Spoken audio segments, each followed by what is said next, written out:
রাশিয়াকে যুদ্ধে হারানো অসম্ভব।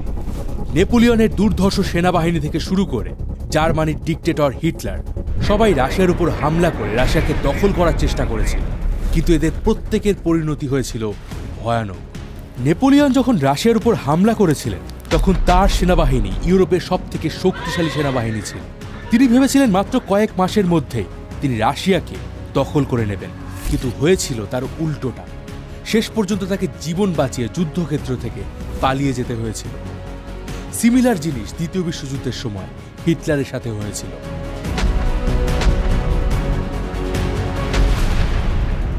দ্বিতীয় বিশ্বযুদ্ধের সময় যখন হিটলার একে একে ইউরোপের দেশগুলোকে দখল করছিল, যখন তাদের সেনাবাহিনী সবথেকে শক্তিশালী ছিল, সেই সময়ও রাশিয়ার কাছে তারা খুবই বাজেভাবে পরাস্ত হয়েছে।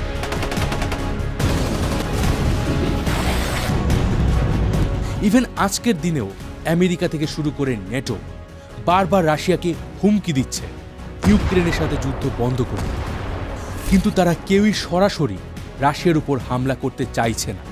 এর কারণ কি? আর এর কারণ একটাই, কারণ এই প্রত্যেকটা দেশ জানে যে রাশিয়াকে যুদ্ধে হারানো অসম্ভব।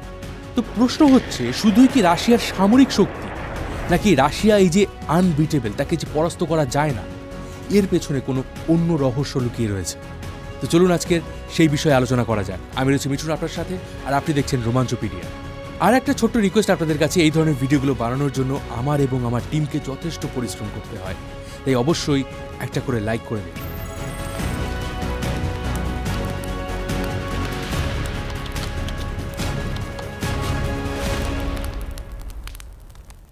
পৃথিবীর বেশিরভাগ মানুষ এটা মনে করে যে রাশিয়াকে হারানো সম্ভব নয়, তার কারণ হচ্ছে রাশিয়ার কাছে নিউক্লিয়ার ওয়েপেন রয়েছে। তবে এটা কিন্তু পুরোপুরি ঠিক নয়। রাশিয়া পৃথিবীর সবচেয়ে বড় দেশ। দেশটার মোট আয়তন প্রায় 17 কোটি বর্গ কিলোমিটার। মানে রাশিয়া আয়তনে এতটাই বড় যে ভারতের মতো 5টা দেশ আরামসে রাশিয়ার ভিতর ফিট হয়ে যাবে। ইভেন আপনারা প্লুটো গ্রহের নাম নিশ্চয়ই শুনেছেন। সেই প্লুটোর এরিয়া রাশিয়ার এরিয়ার প্রায় সমান। এখন নিশ্চয়ই বুঝতে পারছেন যে রাশিয়া ঠিক কতটা বড়। পূর্ব থেকে পশ্চিম দিকে রাশিয়ার ডিস্টেন্স প্রায় 9000 কিলোমিটার। মানে ট্রেনে করে রাশিয়ার এক প্রান্ত থেকে অন্য প্রান্তে যেতে গেলেও মোটামুটি 1 সপ্তাহ টাইম লেগে যাবে। রাশিয়ার উত্তর দিকে রয়েছে বরফে ঢাকা আর্কটিক মহাসাগর, আর দক্ষিণে আছে খাড়া পাহাড় আর মরুভূমি। এই অদ্ভুত জিওগ্রাফির জন্যই শত্রুদের পক্ষে রাশিয়াতে ঢোকা বা যুদ্ধ চালানো মোটেই সহজ নয়, কারণ প্রতিটা স্টেপেই তাদের মাল্টিপল চ্যালেঞ্জেস ফেস করতে হবে। আর জানলে অবাক হবেন, রাশিয়ার এই আবহাওয়া পৃথিবীর বহু শক্তিশালী সেনাবাহিনীকে ধ্বংস করে দিয়েছে। এবার আপনার মনে হতে পারে যে আবহাওয়া কি করে একটা সেনাবাহিনীকে শেষ করে দিতে পারে। তো চলুন সেই বিষয়ে বলি। আপনারা দেখতে পাবেন রাশিয়ার পূর্ব দিকের এই এরিয়াটা যেটা রয়েছে সেটাকে বলা হয় সাইবেরিয়া। শীতকালে এখানে তাপমাত্রা -40 ডিগ্রি সেলসিয়াস পর্যন্ত নেমে যায়। তাই রাশিয়ার জনসংখ্যার বেশিরভাগ অংশটাই দেশের পশ্চিম দিকে থাকে। কিন্তু যুদ্ধকালীন পরিস্থিতির সময় রাশিয়া কি করে, তাদের দেশের সমস্ত যে জনসংখ্যা রয়েছে তাদের নিয়ে পূর্ব দিকে চলে আসে। আর পূর্ব দিকের ওয়েদার এতটাই এক্সট্রিম যে শত্রুপক্ষ এখানে বেশি দিন যুদ্ধ চালাতে পারে না। আর মজার ব্যাপার হচ্ছে, রাশিয়ার শাসকরা আগে এই স্ট্র্যাটেজিটাকেই ফলো করত। 1812 সালে যখন দুর্ধর্ষ ফ্রেঞ্চ সেনাপতি নেপোলিয়ন বোনাপার্ট রাশিয়াতে আক্রমণ করেছিলেন, তখন রাশিয়ার সেনাবাহিনী দেশের সমস্ত জনগণদের নিয়ে পশ্চিম দিকের গ্রামগুলো থেকে সরে পূর্ব দিকে নিয়ে যায়। আর এরপর তারা পশ্চিম দিকের সমস্ত গ্রামগুলোতে আগুন লাগিয়ে দেয়, যাতে নেপোলিয়নের বাহিনী রাশিয়া থেকে কোনো রসদ সংগ্রহ করতে না পারে। আর এভাবে পশ্চিম থেকে পূর্ব দিকে এগোতে এগোতে নেপোলিয়নের বাহিনী যখন রাশিয়ার রাজধানী মস্কোর কাছাকাছি পৌঁছায়, তখন তাদের কাছে সমস্ত রসদ শেষ হয়ে যায়। একদিকে রাশিয়ার প্রচণ্ড ঠান্ডা, তার উপরে খিদে, আর রেড আর্মির পাল্টা অ্যাটাক। নেপোলিয়নের বিরাট বাহিনী ধরাশায়ী হয়ে যায়। যেখানে প্রায় 6 লক্ষ সেনা নিয়ে নেপোলিয়ন রাশিয়ায় আক্রমণ করেছিলেন, সেখানে শেষ পর্যন্ত তাকে মাত্র 50,000 জীবিত সৈনিক নিয়ে রাশিয়া ছেড়ে পালিয়ে যেতে হয়েছিল। এই ঘটনারই প্রায় 130 বছর পর আবারও একই ভুল করেছিলেন হিটলার। দ্বিতীয় বিশ্বযুদ্ধের সময় Germany one of the most powerful country ছিল, কিন্তু নাৎসি বাহিনীরা কমিউনিজমকে একটা থ্রেট হিসাবে দেখত। তাই 1941 সালে রাশিয়া এবং জার্মানির মধ্যে চুক্তি থাকা সত্ত্বেও হিটলার অপারেশন বারবারোসা লঞ্চ করেন, যেখানে তিনি প্রায় ৩৫ লক্ষ সেনা নিয়ে রাশিয়ার উপর হামলা চালিয়েছিলেন। হিটলার ভেবেছিলেন মাত্র ৬ সপ্তাহের মধ্যেই তারা রাশিয়া দখল করে নেবেন, কিন্তু এবারেও রেড আর্মির ওয়ার স্ট্র্যাটেজি আর রাশিয়ার ভয়ানক ঠান্ডা, খাদ্যের অভাব নাৎসি জার্মান বাহিনীকেও রাশিয়ার মাটি ছাড়তে বাধ্য করেছিল। তাই আপনি বলতে পারেন যে আজকের দিনেও রাশিয়াকে সম্পূর্ণভাবে দখল করা বা আক্রমণ করা ভীষণই চ্যালেঞ্জিং। তাই আজকের দিনে যদি আধুনিক প্রযুক্তি ব্যবহার করে কোনো দেশ রাশিয়ার উপর হামলা করে, তাহলে কি রাশিয়া টিকে থাকতে পারবে? চলুন এবার সেই বিষয়ে কথা বলি। দেখুন, সময় যত এগিয়েছে রাশিয়া আরও উন্নত হয়েছে।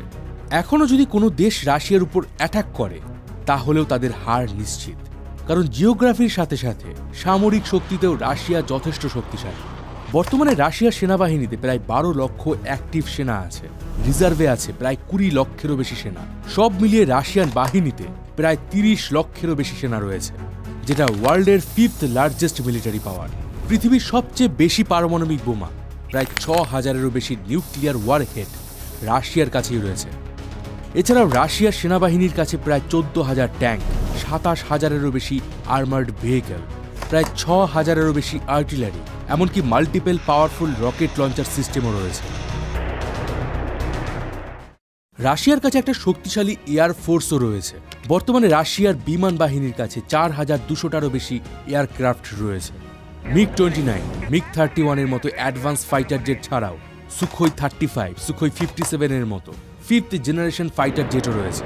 এছাড়া রয়েছে নিউক্লিয়ার ক্যাপাবল Tu-160 এবং Tu-95, যেগুলো রাশিয়ার এয়ারফোর্সকে আরও বেশি শক্তিশালী করেছে। বর্তমানে নেটোর পরে সবথেকে বড় এয়ারফোর্স রয়েছে রাশিয়ার হাতে। ইভেন রাশিয়ার নেভিও কিন্তু কোনো অংশে কম যায় না। জানলে আশ্চর্য হবেন, আজকের দিনে রাশিয়ার কাছে একটাও এয়ারক্রাফট ক্যারিয়ার নেই। তবে তাই বলে কিন্তু রাশিয়ার কোনো ক্ষতি করা সম্ভব নয়, কারণ রাশিয়ার কাছে 60টারও বেশি সাবমেরিন রয়েছে, যার ভিতর 10টা নিউক্লিয়ার পাওয়ার্ড সাবমেরিন। এগুলো মাসের পর মাস গভীর সমুদ্রে জলের তলায় লুকিয়ে থাকতে পারে, আর এগুলো থেকে মিসাইলও ছোড়া যায়। এছাড়াও 50টারও বেশি ডেস্ট্রয়ার, কয়েকশোরও বেশি ছোট ছোট করভেট, পেট্রোলিং শিপ রয়েছে। সহজভাবে বলতে গেলে রাশিয়া শুধু স্থলভাগে নয়, জলের নিচেও একটা বিরাট আন্ডার ওয়াটার আর্মি রেডি করে রেখেছে। রাশিয়ার এই আন্ডার ওয়াটার আর্মিকে পৃথিবীর সবচেয়ে শক্তিশালী আর ভয়ঙ্কর বলে মনে করা হয়, যারা মেইনল্যান্ড রাশিয়ার বাইরে থেকে 24/7 দেশকে সুরক্ষা দিয়ে চলেছে। এবার আসা যাক রাশিয়ার মিসাইল টেকনোলজির ব্যাপারে। জানলে আশ্চর্য হবেন, বিশ্বের সবথেকে বেশি মিসাইলের ভান্ডার রয়েছে রাশিয়ার কাছে। রাশিয়ার সবচেয়ে শক্তিশালী আর ভয়ঙ্কর মিসাইল সিস্টেম হলো ICBM, মানে intercontinental ballistic missile. RS-24, RS-28 এই মিসাইলগুলো এক মহাদেশ থেকে অন্য মহাদেশে গিয়েও হামলা করতে পারে, এমনকি এগুলো পারমাণবিক বোমা বহন করতেও সক্ষম। একটা R-28 মিসাইল যেটা মস্কো থেকে লঞ্চ করলে সম্পূর্ণ ফ্রান্সকে ধ্বংস করে দেওয়া সম্ভব। তাই এটাকে পৃথিবীর সবচেয়ে ভয়ঙ্কর মিসাইল বলা হয়।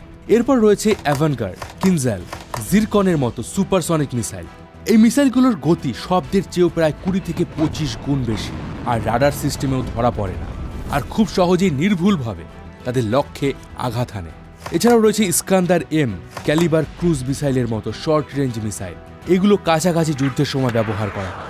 রিসেন্টলি রাশিয়া ইউক্রেন যুদ্ধে সবচেয়ে বেশি ব্যবহার করা হয়েছে ইস্কান্দার M মিসাইল, আর এই মিসাইলের সাহায্যেই রাশিয়া ইউক্রেনে একের পর এক শহরে ধ্বংসলীলা চালাচ্ছে। সব মিলে বলতে পারেন রাশিয়ার এই যে মিসাইলের ভান্ডার, এগুলো তাদের শত্রু দেশের জন্য একটা দুঃস্বপ্ন। এটা গেল রাশিয়ার অস্ত্রের ভান্ডার। কিন্তু প্রশ্ন হচ্ছে, শুধুমাত্র তো রাশিয়ার কাছেই মিসাইল নেই, ফ্রান্স, আমেরিকা বা ইউরোপের যে দেশগুলো রয়েছে তাদের কাছেও তো মিসাইল রয়েছে। তারা যদি রাশিয়ার উপর আক্রমণ করে তখন কি হবে? রিল্যাক্স, তার জন্য রাশিয়ার কাছে রয়েছে বেশ কিছু অ্যাডভান্স এয়ার ডিফেন্স সিস্টেম। রাশিয়ার কাছে আছে ওয়ার্ল্ডের সেরা ডিফেন্স সিস্টেম S-400, যেটা রাশিয়ার দিকে ছুটে আসা যে কোনো মিসাইলকে আকাশেই ধ্বংস করে দিতে পারে। এছাড়াও নতুন লঞ্চ হওয়া S-500 রয়েছে, যেটা শত্রুর মিসাইল, ফাইটার জেট, এমনকি হাইপারসনিক মিসাইলকেও ধ্বংস করে দিতে পারে। কিন্তু একটা প্রশ্ন এখনো থেকে যায়, যদি বহুদিন ধরে রাশিয়ার সাথে কোনো দেশ যুদ্ধ চালায়, চারিদিক থেকে শত্রুরা দেশটাকে ঘিরে ফেলে, দেশের সমস্ত পোর্ট, কারখানা সবকিছু বন্ধ করে দেয়, তাহলেও কি রাশিয়া টিকে থাকতে পারবে? কারণ এই রকম পরিস্থিতিতে অনেক দেশই ভেঙে পড়বে। তো আপনাদেরকে বলে দেই, এই ক্ষেত্রে কিন্তু রাশিয়ার কাহিনী একেবারেই আলাদা। প্রকৃতি রাশিয়াকে 2 হাত ভরে দিয়েছে। পৃথিবীর সবচেয়ে বড় ন্যাচারাল গ্যাসের ভান্ডার রাশিয়ার কাছে রয়েছে। রাশিয়াতে এত বেশি অয়েল রিজার্ভ আছে যে দশকের পর দশক যুদ্ধ চললেও রাশিয়াতে জ্বালানির অভাব হবে না। ইউরেনিয়াম, নিকেল, সোনা থেকে শুরু করে হীরের মতো অমূল্য রত্ন সবকিছুই রাশিয়ার মাটিতে রয়েছে। রাশিয়ার সাইবেরিয়া অঞ্চল খনিজ সম্পদে পরিপূর্ণ, আর এই খনিজ সম্পদের জন্যই যুদ্ধ সত্ত্বেও 2024 সালে রাশিয়ার ইকোনমি 4% হারে গ্রো করছে। আমেরিকা আর ইউরোপীয় দেশগুলোর 16,000 স্যাংশনের পরেও রাশিয়ার ইকোনমি কোল্যাপস করেনি। এই বিষয়ে আপনারা যদি কোনো ডেডিকেটেড ভিডিও চান যে রাশিয়া কিভাবে এত স্যাংশনের পরেও তাদের অর্থনীতিকে টিকিয়ে রেখেছে, তাহলে কমেন্ট করে জানান, আমি অবশ্যই একটা ডেডিকেটেড ভিডিও বানাবো। যুদ্ধে আরও একটা বড় ইম্পর্টেন্ট জিনিস হচ্ছে খাবার। ইতিহাস সাক্ষী আছে যে খাবারের অভাবে অনেক বড় বড় সেনাবাহিনী ভেঙে গেছে, কিন্তু রাশিয়ার ক্ষেত্রে এরকম হওয়ার চান্স নেই। কারণ রাশিয়ার কাছে যে শুধুমাত্র প্রাকৃতিক সম্পদই আছে তা কিন্তু নয়, তাদের কাছে হিউজ পরিমাণে উর্বর জমিও রয়েছে। আর সেই জমিতে উন্নত টেকনোলজি ব্যবহার করে প্রচুর পরিমাণে গম চাষ করা হয়। রাশিয়ায় এত পরিমাণে গম চাষ করা হয় যে তাদের নিজেদের দেশের চাহিদা পূরণ করার পরেও তারা বাইরের কান্ট্রিগুলোতে এই গম রপ্তানি করে। ইভেন রাশিয়া আজকের দিনে ওয়ার্ল্ডের টপ গম এক্সপোর্টার কান্ট্রিগুলোর মধ্যে একটা। এছাড়া বার্লি, কর্ন, সূর্যমুখী তেল, আলু এগুলো রাশিয়াতে প্রচুর পরিমাণে উৎপন্ন হয়। রাশিয়াতে এত বেশি পরিমাণে পশুপালন করা হয় যে সেখানে দুধ এবং মাংসের অভাব হয় না। কিছু ট্রপিক্যাল এরিয়ার ফল যেমন কলা, কমলা লেবু, চা, কফি এগুলো তারা বিদেশ থেকে আমদানি করে, কিন্তু এগুলো ছাড়া প্রায় বাকি সমস্ত খাদ্যদ্রব্য রাশিয়ার ভেতরেই প্রডিউস করা যায়। আর যুদ্ধের সময় সেনাবাহিনীর কাছে রসদ পৌঁছে দেওয়ার জন্য রাশিয়ার কাছে রয়েছে অ্যাডভান্স ট্রান্সপোর্টেশন সিস্টেম, যার সাহায্যে খুব সহজেই দেশের এক প্রান্ত থেকে অন্য প্রান্তে জ্বালানি, খাদ্যদ্রব্য, অস্ত্রশস্ত্র পৌঁছে দেওয়া সম্ভব। তবে শুধুমাত্র কিন্তু ইতিহাস, ভূগোল বা মারণাস্ত্র নয়, রাশিয়াকে শক্তিশালী করেছে রাশিয়ার জনগণ। দ্বিতীয় বিশ্বযুদ্ধের সময় রাশিয়ার প্রত্যেকটা সাধারণ মানুষ হিটলারের বিরুদ্ধে যুদ্ধ করেছিল। কৃষক, শ্রমিক, নারী, পুরুষ, শিশু, বৃদ্ধ সবাই কাঁধে কাঁধ মিলিয়ে লড়াই করে দেশের মাটিকে রক্ষা করেছে। কনকনে শীত, খিদে, মৃত্যু যন্ত্রণা সবকিছু সহ্য করেও তারা শেষ পর্যন্ত লড়াই করে গেছে। আর ইতিহাসে বারবার যুদ্ধের শিকার হওয়ায় যুদ্ধ রাশিয়ানদের জীবনের একটা পার্ট হয়ে গেছে। তাদের মানসিকতা আজ এমন হয়ে গেছে যে তারা যুদ্ধক্ষেত্রে মরতে রাজি আছে, কিন্তু হাঁটতে রাজি নয়। কোল্ড ওয়ার বা স্নায়ু যুদ্ধ শেষ হওয়ার পর অনেকেই ভেবেছিল সোভিয়েত ইউনিয়ন যেহেতু ভেঙে গেছে তাই রাশিয়াও এখন দুর্বল হয়ে গেছে, কিন্তু সবাইকে ভুল প্রমাণ করে আজও রাশিয়া মাথা উঁচু করে এক দুর্ভেদ্য দেওয়ালের মতো দাঁড়িয়ে আছে। নেটো আর ওয়েস্টার্ন কান্ট্রিগুলো যতই চাপ দিক, রাশিয়ার উপর ডিরেক্ট অ্যাটাক করার সাহস এদের কারণ নেই। কারণ এরা সবাই জানে রাশিয়ার উপর আক্রমণ মানে তৃতীয় বিশ্বযুদ্ধ ডেকে আনা। এবার আপনার মনে প্রশ্ন আসতেই পারে যে রাশিয়াকে কি হারানো তাহলে একেবারেই অসম্ভব? দেখুন, ইতিহাস বলছে সরাসরি সামরিক শক্তি দিয়ে রাশিয়াকে হারানো ইম্পসিবল। এবার যদি তর্কের খাতিরে ধরে নেই যে পৃথিবীর সমস্ত দেশ একজোট হয়ে রাশিয়ার উপর হামলা করে দিয়েছে, মিসাইল ছুড়ে রাশিয়ার সমস্ত শহরকে ধ্বংস করে দিয়েছে, তারপরেও কিন্তু রাশিয়ার একজন শত্রু বেঁচে থাকবে না। কারণ রাশিয়ার ডেড হ্যান্ড রাশিয়ার সমস্ত শত্রুদেরকে ধ্বংস করে ফেলবে। এখন প্রশ্ন হচ্ছে এই ডেড হ্যান্ড কি? তো চলুন এবার সেই বিষয়ে আলোচনা করি। 1974 থেকে 1979 যখন কোল্ড ওয়ার একেবারে পিক পয়েন্টে ছিল, এই সময় রাশিয়ার উপর আমেরিকার নিউক্লিয়ার অ্যাটাকের ভয় লাগাতার বাড়ছিল। আর সেই সময় রাশিয়া এমন একটা সিস্টেম তৈরি করে যে সিস্টেম এটা এনশিওর করেছিল যে রাশিয়া ধ্বংস হয়ে যাওয়ার পরেও তারা তাদের শত্রুদের ওপর বদলা নেবে।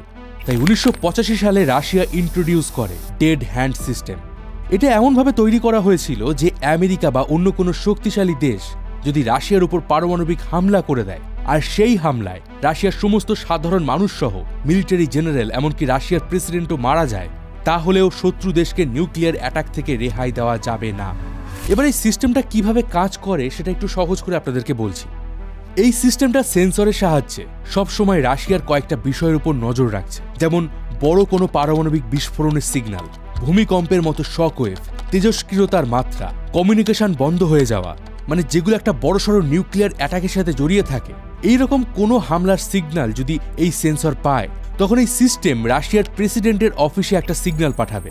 আর এরপর যদি প্রেসিডেন্টের অফিস থেকে কোনো রিপ্লাই না আসে, তাহলে ধরে নেওয়া হবে যে রাশিয়ার উপর কোনো বিশাল বড় পারমাণবিক হামলা হয়েছে আর সবাই মারা গেছে। আর ঠিক এরপরেই ডেড হ্যান্ড সিস্টেম অটোমেটিক্যালি চালু হয়ে যাবে।